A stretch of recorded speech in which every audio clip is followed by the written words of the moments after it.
I'd like to say good morning, St. Louis, on this beautiful Sunday morning.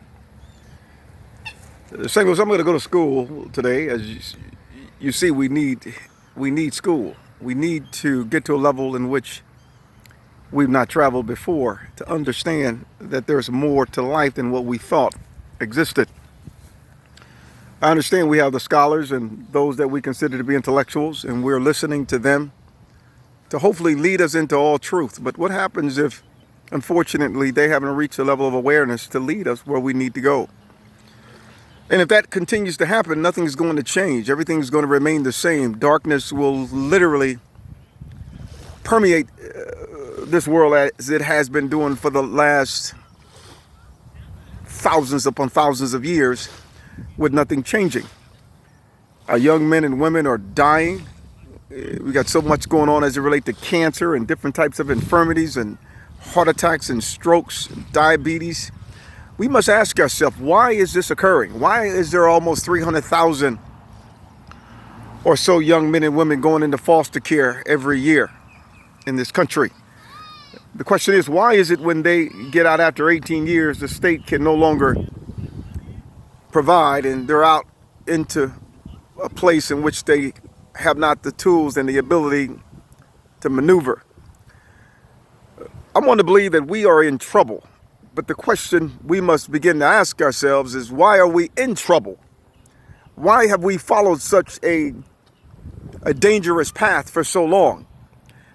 Me personally, I believe it's because we had not the ability to refute what darkness was leading, where it was leading us. We didn't know. How can you know something and you have not the power to encode it at the level in which you need to encode it in order to understand it was false?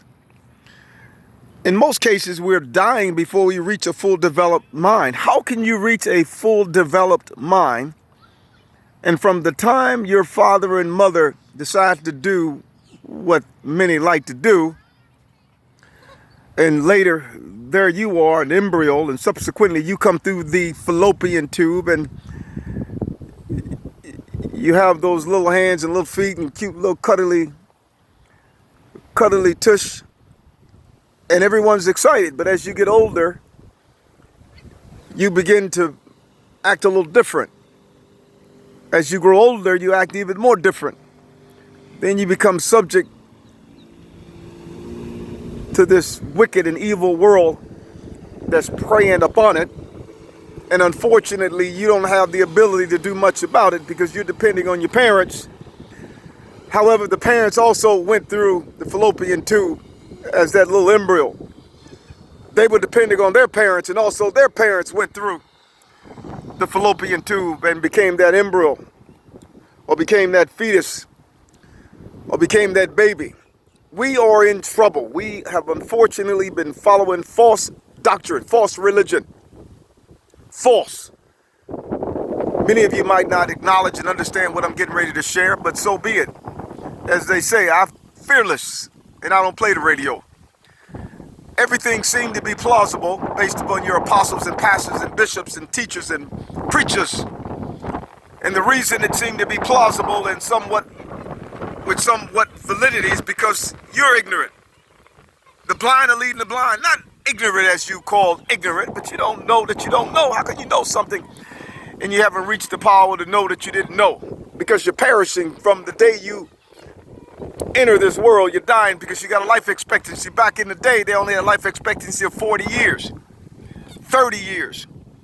Just imagine how many are dying every day. 150,000 die every day. 50-some million people die every year in this world. There's only 7+ billion people in the world. So what is going on? I want to believe that we're going the wrong way. Laws of thermodynamics, which they came up with back in the day.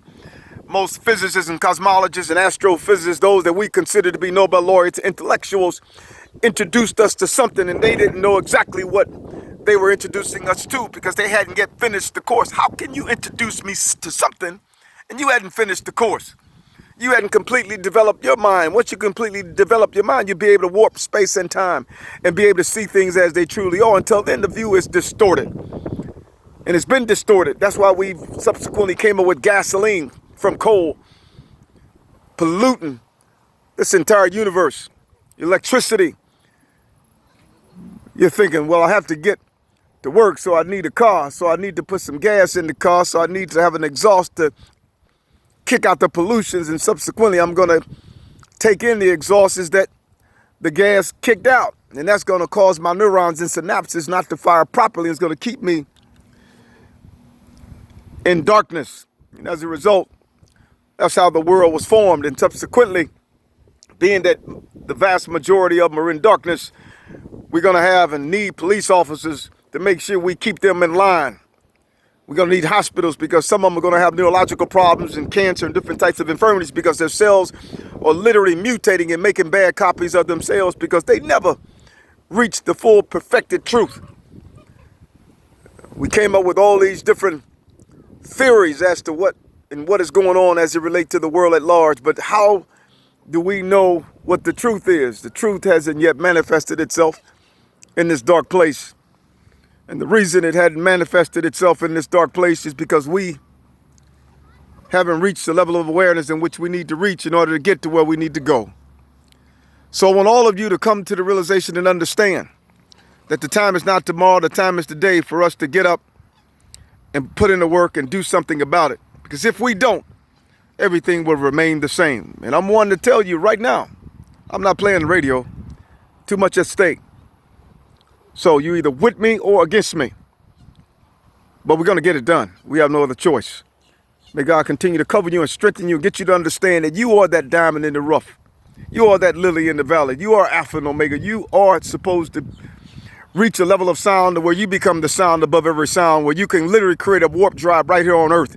Talking about gravitational waves 1.3 billion years into the future, which can cause space and time to literally stop. That's our responsibility to become that gravitational wave. And once we do, we would literally bring darkness down to its knees.